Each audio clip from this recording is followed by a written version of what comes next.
Hello, everyone, and welcome to the People Strategy Forum. Today's guest knows what it's all about of running a business from leading one to working in a large organization. Rich Bruno spent 30 years as a Fortune 50 supply chain leader with Johnson's & Johnson before becoming a multi-unit franchise owner, building and profitably exiting three businesses. So we really want to hear how he accomplished that.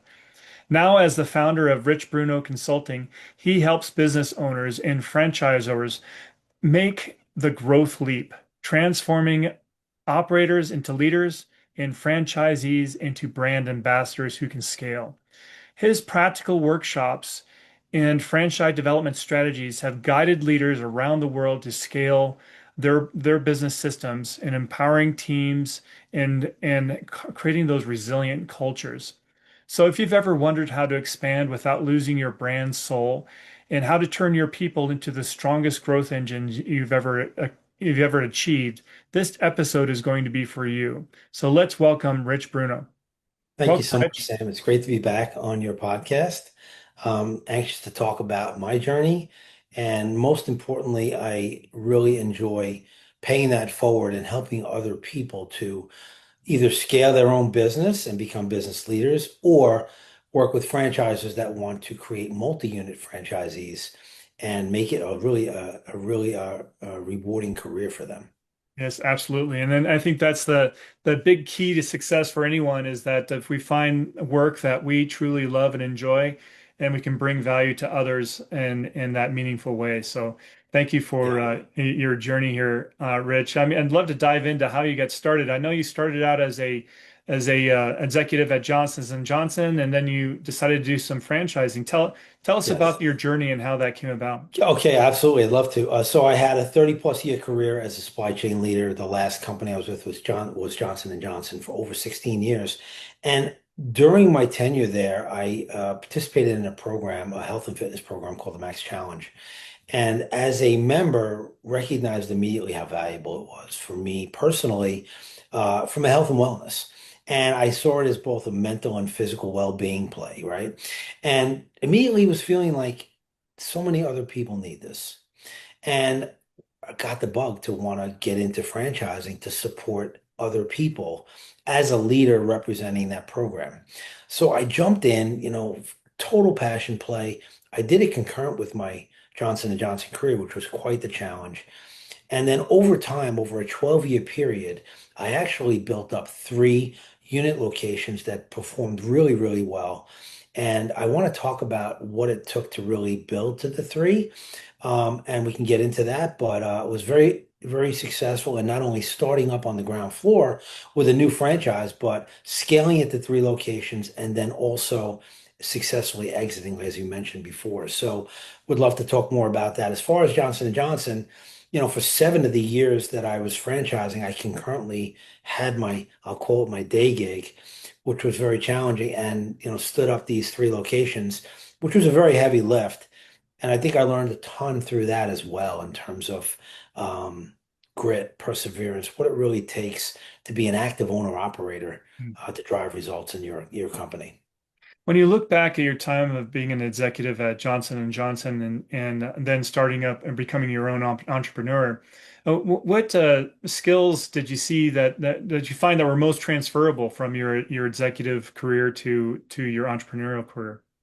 Yeah, I really appreciate that question because I think they're so key for people who go into, entrepreneurship, especially when it's a high touch customer facing environment, right? So what I learned that was transferable for me the most was my leadership skills. And that includes many things, right? It's, relating to people, it's communicating, it's building great teams, it's establishing a culture that, really everyone's kind of aligned on the vision that you have and what you want to deliver to your customers or members. So leadership skills were really so important to me as a way for me to be successful in the franchising space.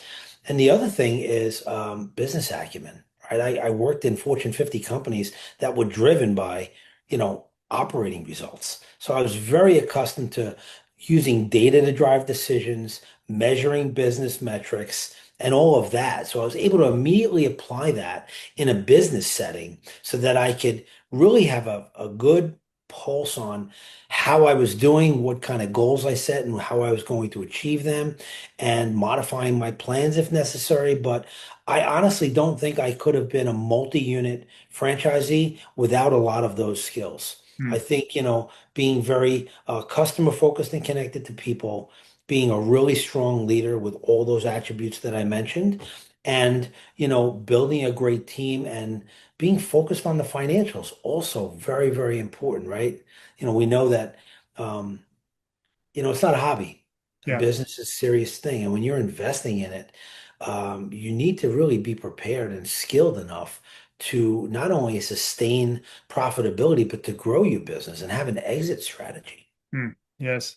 Now, when I know you mentioned that a lot of those things were transferable for you, but when you work with entrepreneurs, what are the gaps that you typically find that they need to be filled to be successful? I find a number of different things. I'll talk about some of the common themes, and I think this will play into this growth leap concept and workshop that I do.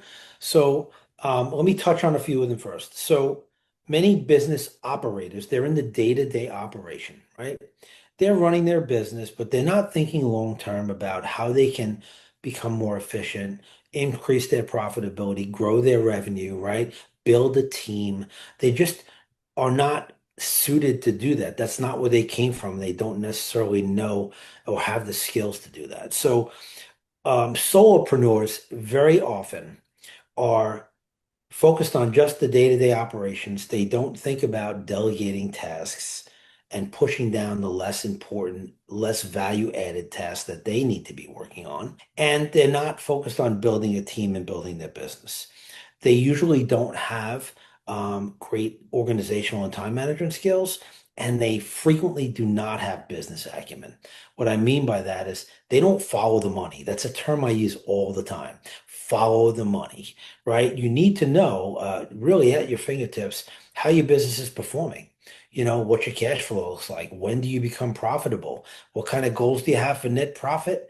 And all of those things. And so you need to be adept at, measuring critical business and financial metrics and basically doing the right things to build your business and focus on the money. Well, let's talk a little bit about the Growth Leap program. And so tell us how that helps fill that gap. Yeah, so the growth leap is all about, going from being an operator to a business leader, getting out of the day to day. It's a term that I use called working on the business versus working in the business, Yeah. right? So if you are an entrepreneur and you want to grow your singular business, it doesn't have to be a franchise, or if you're a franchisee, you want to build multiple units, you need to operate differently. You're operating one versus you're operating two, three, five, 10, whatever it is. Because you can't be at all places at all times. So that requires, I have three components to it, and I'll talk about each of one of them. The first one I call the me, which is all about mindset. The second one I call the we, which is about leadership skills and that business acumen I mentioned. And then the third one is called them, which is about customer focus, Hmm. right? So, and that's a really important one, right? You don't have customers, you don't have a business. So you need to be keenly focused on your customers' needs and find ways to consistently add value to them, right? So with the mindset piece, that's the first component. One of the things that I really touch on in this workshop through exercises with everyone is basically to say, break down your limiting beliefs, right? What are the things that are holding you back, right? Sometimes it's confidence, sometimes it's just, you have this expectation of a ceiling that you can only do so much. Hmm. And breaking through that and building the confidence and betting on yourself and practicing building your strengths will break out of that mindset where you do set limiting beliefs. On the leadership piece, the we part, that is really where the rubber hits the road, I have to Hmm. say. Like, if I were to refer to my own experience in terms of where I was able to be successful, again, I mentioned earlier, it was really leveraging my leadership skills and my ability to, focus on business metrics and have business acumen. So, when it comes to leadership, let's face it, if you're going to scale, to multiple locations, whether it's a business or a franchise, you need to have the right people in place that basically are serving as you when you're not there. Yeah. They need to be the leader at that location. You also need to be able to cultivate the right resources, the right people, bring them into the right jobs that share the same values so that you can have a really highly productive team. Again, you can't be everywhere, but you need to lead broadly throughout the overall organization. And also, culture is a big part of that. So, especially in my franchise, culture was huge, right? So, it was a very high energy, positive environment for people, a very safe place for them to come and work out. And that's something we really championed in terms of how we stood up our locations. It really was the model for the franchise. And so culture is extremely important. All of that stuff is included in the we. Business acumen, I mentioned earlier, but I think it's important to mention if you're not focused on the money, you can get lost very quickly. I'll give you an example. So let's say you're a small business owner and your cost structure is just way too high. What I do with individual business owners when I work with them is I break that P&L and that balance sheet down and I say, okay, how much is coming in, how much is going out, right? It's very simple math. And okay, so what are your goals for profitability? So let's focus on the costs. How can we limit costs? So maybe grow the top line or your revenue. Mm-hmm. Again, that's not a natural, logical thing that they typically go through. So the business acumen is critically important because you will not be able to have a vision to grow and a plan to grow without following the money. And then the last one, the customer focus, that's all about adding value for your customers and really being in touch with what they need, right? What are they willing to buy for? What service or product are you selling them that they're willing to buy? Yeah. And what are they willing to pay for it, right? So very important that you're in touch with your customers and the external environment that you operate in, being involved in the community, getting connected with the local government, being involved in charitable activities that go on. All of that is very, very important to build your brand. Yes.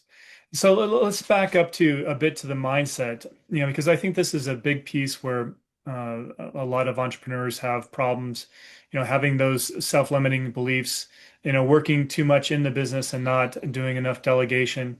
What do you, but the other thing is, I think is just the resilience as well. So just keeping that pace because we all get beaten down over time. We'll go through those hard times and so forth. And so, how do you help your the business owners, your entrepreneurs, keep that mindset up so that they can be more resilient? I think it's really, I've been able to model it, so I share some of my stories with them. And I think it was absolutely necessary for me in two primary stages of my entrepreneurship as a franchisee. First is when I started, right? So told you I had the day gig, very demanding, raising three young children with my wife and being present every day, Hmm. starting very early in the morning in my franchise business. And so you've got to have grit and perseverance. I think the way that I most help solopreneurs and entrepreneurs to overcome that feeling of overwhelm or that they can't do it. Again, I obviously look to encourage them, but I want to make sure that they're putting their energy in the right places. That is a critically important element, the time utilization. So, one of the flaws we mentioned earlier about, business owners is are they really working on the most important things that are going to drive the results for them? Yeah. If they're spending a lot of their time on the mundane minutia and things that they just out of habit do day in and day out just because they've always done it that way, well, you're going to get overwhelmed because you're going to run out of time to do some other really important things. Right. So the resilience comes partly by allocating your effort and energy into the right places. I call it doing the right things at the right times. You're not supposed to do everything, and I think that I will tell you, as a leader in supply chain, I learned that very quickly. That's a principle that, really great leaders know what they should be doing and knowing what they need people around them to be doing and Right. communicate that really effectively. As a business owner, sometimes you just have this sense of doing it all. So to be resilient really requires a mindset that you can overcome adversity, right? You're going to face challenges. And I have. Starting the franchising, and then when COVID hit, that was literally a kick right in the teeth because health and fitness programs in New Jersey were shut down. Yeah. All right. Be really, really creative and pivot and make quick decisions. So that's an adverse situation. So I teach business owners how to overcome adversity by helping them to problem solve. Yes. And then, of course, it's ensuring that you have the right people. You were talking about having those people, those strong people you can rely on to that carry the brand and the culture at each one of your locations. And so, what's your secret there? I mean, how do you find those ideal people? You know, modeling, role modeling, and great communication, right? So not everyone's going to be right for you and vice versa. So I do believe that a really incredible trait of a leader is being highly relationship focused. Mm, And I am that way. I absolutely focus on building relationships, and I want to make sure that it's a win-win for both parties before we even proceed. So, for example, if I was going to hire a manager in a location, right, I'd want to know that that manager shares similar values that I do, that they have the willingness to go beyond the four walls of their job, right? So they're willing to do what it takes to be successful and genuinely want to partner with me in that yeah. approach and that outcome, right? So I really vet different candidates for positions based on how I model what I'm looking for and through conversation and communication to make sure that we're very clear about the expectations. I Mhm. also think that's an ongoing process, right? It's not just here's a job description, you fit it, let's go. It's it's nurturing. You want to develop these people, right? To be the best at what they're doing and even maybe go beyond the role that they're in. So constant communication, feedback, development, communication, all really important to build a very effective team. So then, and all of this, creates, I mean, it's nice to have a roadmap, some of those operating procedures so that that people can follow and so forth. So how do you help leaders create this actionable growth roadmaps so that they can be successful? Yeah, that's a really great question. Thank you for that. So one of the things that many individual business owners don't do is they don't have a very robust goal setting Mhm. process. So I work through specific goals with them. Whenever I work with a business owner or other leaders, even executives, it starts with a discovery of what it is they're trying to accomplish and get clarity around that. So being very clear about what your desired outcome is and then make very specific plans to get there. Mhm. And this is where I do have to partner with many of them because some of them are just not skilled to do that. They may know where they want to go, but they just don't know how to get there. Yeah. Right. So I break it down into three things when it's goal setting. It's what you want to achieve, how you're going to go about achieving it. Those are the game plans, the actions, and all that. And then who do you need from a resource standpoint to help you? And it's not always just you. It might be your team handles a certain part of a goal, right? So what, who, and how, really important elements of the goal setting process. Yeah. So we work very specifically through creating smart goals that we can measure Mm. that have very specific plans and outcomes. And that helps them to see a path forward. It's just noise for some of them, right? It's just they don't know how to like turn it into an actionable plan, and I help them to do that. Right. And I imagine that these goals and this good communication is a good way to ensuring that leaders build trust and accountability with their teams. And so, is there some lessons learned that you usually use when you're coaching these leaders on how to build that trust and accountability? I do it through data. Yeah. So we have aligned business metrics that we follow, so we know right away how are we doing. Are we doing good or bad? In my world in franchising, it was, measuring obviously revenue and comparative revenue year on year, month on month, whatever it was, setting goals for new membership, measuring the results against that. It was attendance in classes, it was lost members, right? Those were critical metrics that and everyone knew that's how I rolled, right? So I'm always looking at that stuff.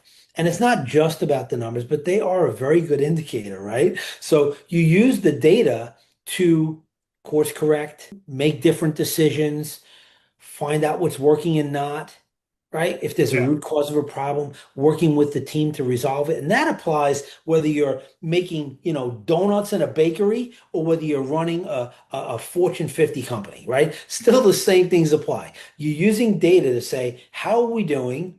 What do we need to do differently, if anything? What's going really well that we want to do more of? Right? All of those things come to play. So the way I've been able to kind of foster that is I again, role model it, and I share the information with everybody. We have team meetings, we talk about all this stuff. I get input from them. What do you think would work better? Let's go try that. Right? So it's very collaborative.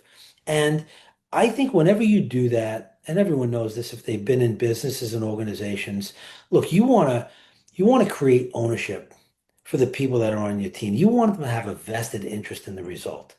The best way to do that is to engage them and let them make suggestions and run with things. One of the things that I just recall when you first started the conversation is having the full path planned out.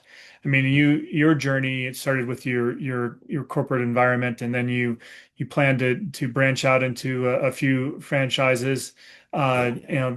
gain success there, exited, and then now you have your coaching business. So, as entrepreneurs, how should they be thinking about that plan? And specifically their exit strategy. It's going to be individualized based on the person, Yeah. right? Some people want to do this, whatever they're doing for life. Some people want to grow a business to 10x and then exit it, right? Or reach a certain milestone. So you have to deal with each of the situations. You understand what do they really want. But in terms of helping them discover what that is, I think it starts with building a business plan. It's Hmm. basic, business building 101. I did that. So when I went into franchising, I mentioned it was a full passion play because I really wanted to help people. But I didn't do it without deep thought and really intentional steps. Like I built a 5-year business plan, literally a 5-year business plan where I looked quarter by quarter. I made certain assumptions about how the business might grow, when it would be appropriate to maybe go and get a second unit and then a third. And Okay. so not everything works out perfectly the way you plan it, of course, but it's a roadmap. It guides you on a path. And so when you recognize, okay, those assumptions are right, you build on them. If they're not right, you just figure out what to do differently. But all of that is, to be said is that without that clear vision, you're just shooting in the dark. It's aimless.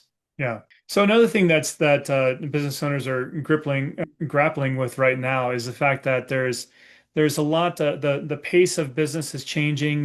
The way business is done is changing very quickly with the onset of artificial intelligence and automation and so forth. How is that impacting your leaders that you typically will coach? Well, the leaders that I'm coaching right now are some emerging leaders, some C-suite sales leaders, and they certainly have their, hands around artificial intelligence to drive decisions.